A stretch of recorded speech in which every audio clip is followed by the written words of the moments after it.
자, 이번에는 자아 강화 유도문입니다. 자아를 강화시키기 위한 유도문이 있다는 거죠. 나는 나를 통제할 수 있다. 그게 바로 자아 강화 유도문이죠. 5단계로 나눌 수 있습니다. 처음에는 모든 심리기술훈련은 이완이 바탕이 돼야 된다 했죠. 그래서 첫 단계는 뭐다? 편안하게 심호흡을 통해서 내 자신을 이완하는 거죠. 심호흡을 통해서 이완하면서 그 다음에 인지적인 이완도 같이 하는 겁니다. 내가 편안한 계곡에 발을 담그고 휴식을 취하고 있다라고 머릿속에 떠올리면서 호흡도 같이 편안하게 복식호흡을 하는 거죠. 그렇게 해서 편안한 이완 상태를 만든 다음에 자기 강화, 자기 암시를 하는 건데 어떻게 자기 암시를 하느냐? 내가 편안하게 복식호흡을 2번 하면 나는 평안하고 나를 통제할 수 있다. 그렇게 나한테 암시를 거는 겁니다. 그 상태에서 편안하게 이완된 상태에서 눈을 감고 호흡을 2번 크게 하고 나는 호흡을 2번 하면 나를 통제할 수 있다. 이 불안함을 나는 호흡을 통해서 안정시킬 수 있다. 이렇게 자기한테 암시를 거는 거죠. 그렇게 암시를 일단 걸고 그 다음 3단계에 가서는 예전에 내가 충격적인 어떤 사건들을 떠올립니다. 그 충격적인 사건을 떠올리고 그 떠올린 상황에서 내가 호흡을 2번 편안하게 하면서 나는 나를 통제할 수 있다. 자기한테 암시를 겁니다. 그리고 바로 머릿속에는 긍정적인 어떤 상황을 떠올리는 전체적으로 봐서는 제가 앞서 말한 어떤 심리기술하고 비슷한 맥락이지만 서로가 똑같다면 똑같을 수 있고 다르다면 다를 수가 있습니다. 그래서 심호흡만 할 거냐 아니면 인지도 같이 할 거냐 여러 가지 어떤 방법이 다양한 방법이 있다는 겁니다. 그거는 우리 시청자들이 판단을 해서 나한테 맞는 방법을 선택하시면 되고 지금 말하는 자아 강화 5단계는 심호흡이나 어떤 계곡을 심상함으로 해서 인지, 신체를 통해서 내 몸을 이완하고 그 다음에 내가 호흡을 2번 하면 나는 평안하게 되고 이완이 된다는 어떤 자기 암시를 걸어주고 세 번째는 그 어떤 상황에서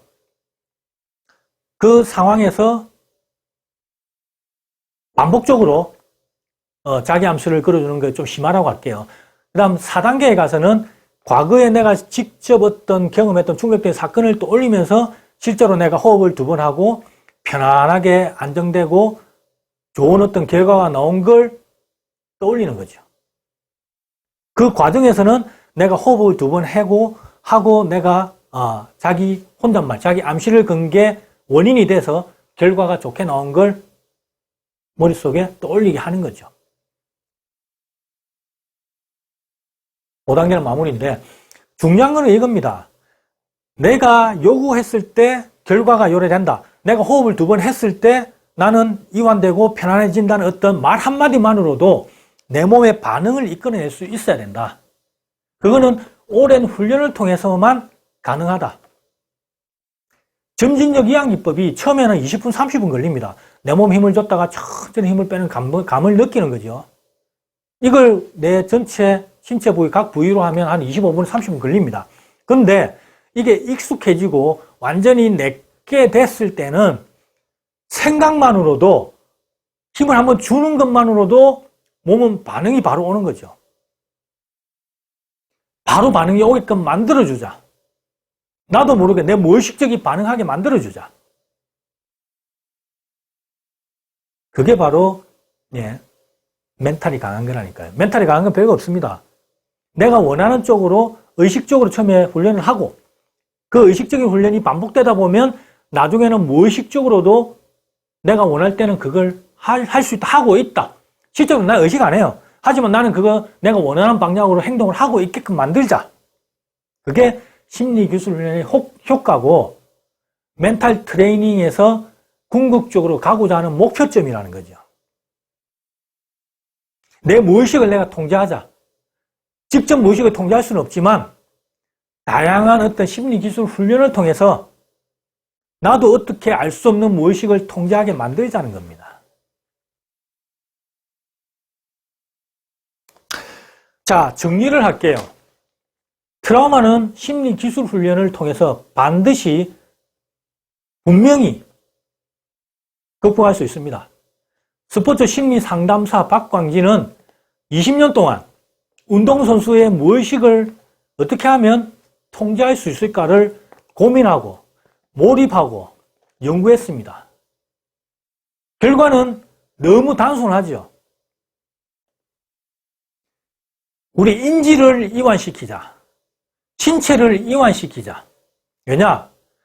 트라우마를 통해서 우리 불안이 높아지고 공황장애를 통해서 우리 불안이 높아지고 시합 상에서 실패했을 때 우리 긴장은 높아지죠. 우리 각성은 높아지게 되는 겁니다. 그걸 내가 원하는 수준으로 낮추고 원하는 수준으로 올리고 적정한 각성 수준을 유지할 수 있게 하는 게 바로 멘탈이 강한 사람의 특징이죠. 결론은 그겁니다. 내가 어떻게 조절할 수 없는 어떤 무의식적인 행동을 내가 심리기술 훈련을 통해서 내 무의식을 내가 원하는 쪽으로 바꾸자. 안 될 것 같은데도 되게 만들자. 이건 이제 운동선수 출신만 느낄 수 있는 건데 내가 머리로는 될까 안 될까 하지만 실제 시합 나가면 예전에 내 해오던 그 방식대로 하니까 잘 풀리는 경우가 많았습니다. 우리의 어떤 습관, 우리의 어떤 무의식은 바로 반응이 오지는 않아요. 우리 무의식, 예를 들어 내가 부상을 당해서 시합에 첫 출전했다. 몸은 다 회복했어요. 연습 때 기록을 재면 똑같아. 옛날에 전성기 때 기록이 나와요. 근데 막상 시합하면 시합이 잘 안 풀려요. 왜냐? 우리 무의식은 아직까지 회복이 안 됐다는 겁니다. 책에서 이런 내용을 봤습니다. 자기가 벽시라고 곡식 알이라고 생각하는 어떤 문제가 있는 사람이 상담을 받으러 갔어요. 그래서 오랜 동안 상담의 결과 이제 나는 곡식이 아니라고 생각을 하고 이제 상담실 문을 열고 나왔는데 밖에 닭이 있는 게 닭. 놀래가지고 다시 상담실로 들어오는 거예요. 그건 뭡니까? 내 머리로는 내가 치료됐다고 생각을 했지만 내 무의식은 자기가 좁쌀이라고 느끼고 있는 거죠. 그러한 무의식을 통제하기 위해서는 수많은 어떤 훈련이 필요합니다. 그런 반복적인 루틴이 자동화 단계까지 가기 위한 어떤 반복적인 훈련이 바로 멘탈 트레이닝이라는 거죠. 머리로는 알고 있다고 해서 그게 현장에서 나타나지는 않는다는 겁니다. 실제로 우리가 헬스장에서 체력 훈련하는 것보다 우리 멘탈을 강화시키는 게 더 힘들 수도 있어요.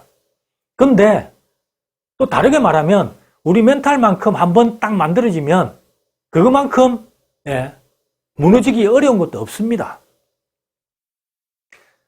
우리가 앞서 말했듯이 슬럼프를 통해서 성장한다는 얘기도 했었고 제가 트라우마 후 스트레스 장애 이게 아니라 트라우마 후 성장 이런 관점으로 본다면 그러한 어떤 트라우마가 똑같은 수준의 트라우마가 오더라도 그 다음 성장한 다음에는 그게 트라우마가 아니라는 거죠.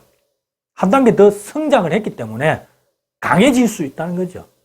그래서 만약에 지금 트라우마 때문에 고생하고 계신 우리 시청자들 도전하십시오. 지금 내한테 온 이러한 트라우마는 나를 성장시키는 미끄럼이다. 그런 생각으로 분명히 트라우마는 극복 가능하다. 스포츠 심리상담사 박광진은 확실하게 자신 있게 거짓 없이 과학적으로 말씀드립니다. 본인을 믿으십시오. 트라우마는 얼마든지 극복할 수 있습니다. 최종적으로 정리할게요. 트라우마 극복에는 우리가 인지적인 이완과 신체적인 이완을 통해서 우리는 트라우마를 극복할 수 있습니다. 먼저 인지적인 이완에서는 제가 말했듯이 인지재구성, 예전에 충격적인 사건이 떠오르면 스탑, 사고를 정지, 생각을 정지시키고 스탑, 팻말을 드세요. 정지, 깃발을 드세요. 그 이미지를 떠올리세요. 빨간색 깃발을 딱 떠올리고 그 다음에 내가 미리 만들어 놓은 성공적인 수행을 떠올리세요. 부정적인 생각이 떠오른다? 그러면 내 장갑에 빨간색 점을 쳐다보세요. 뒤에서 바로 긍정적인 생각하세요. 처음에는 의도적으로 해야 됩니다. 하지만 이게 익숙해지면, 내게 되면, 그때는 내 자신조차도 통제가 안 될 만큼 좋은 방향으로 자동화가 된다는 겁니다. 그 다음에 성공을 항상 심상하세요. 우리 무의식은 내가 맞다고 생각하는 대로 움직입니다. 내가 어떤 상황에서 처음에 떠올리는 이미지대로 나는 반응을 합니다. 가령 실수하지 말아야지라는 생각을 하는 사람은 실수라는 이미지가 먼저 떠오르죠. 우리 무의식은 바보입니다, 바보. 실수하지 말아야지 하고 시합장에 들어가면 실수합니다, 실수. 그래서 우리 무의식을 잘 다독여야 돼요. 어떻게? 성공해야지. 그러면 머릿속에 뭐가 딱 떠오릅니까? 성공. 그럼 나는 성공하게끔 행동을 하고 있는 겁니다. 평상시에 긍정적인 생각이 얼마만큼 크게 영향을 미치는가는 자명합니다. 우리 무의식은 내가 생각하는 어떤 그 단어의 이미지를 먼저 떠올리고 그 이미지에 맞는 행동을 하게 되는 거죠. 그래서 항상 실패하더라도 긍정적인 마인드, 성공하더라도 긍정적인 마인드. 일상생활 속에서 모든 상황을 긍정적으로 받아들이는 사람은 분명히 자기 자신을 통제할 수 있는 멘탈이 강한 강심장이 되는 겁니다. 자, 그 다음에 신체적인 이완은 우리가 심호흡이라든지 점진적 이완 아니면 어떤 환경에 내가 위계적으로 낮은 수준의 어떤 불안을 느끼는 환경부터 해서 높은 각성 수준의 어떤 불안을 느끼는 환경으로 점차적으로 신체를 적응시키는 그런 어떤 이완을 통해서 가능하고, 멘탈 트레이닝에서 제일 중요한 게 바로 신체적 이완 중에 심호흡, 그 다음에 점진적 이완 기법입니다. 이건 그냥 어떻게 보면 우리가 호흡하는 거하고 똑같아요. 그냥 살기 위해서는 호흡을 해야 되듯이 우리가 트라우마를 극복하기 위해서는 심호흡과 점진적 이완을 몸에 익숙하게 만들어 놔야 된다.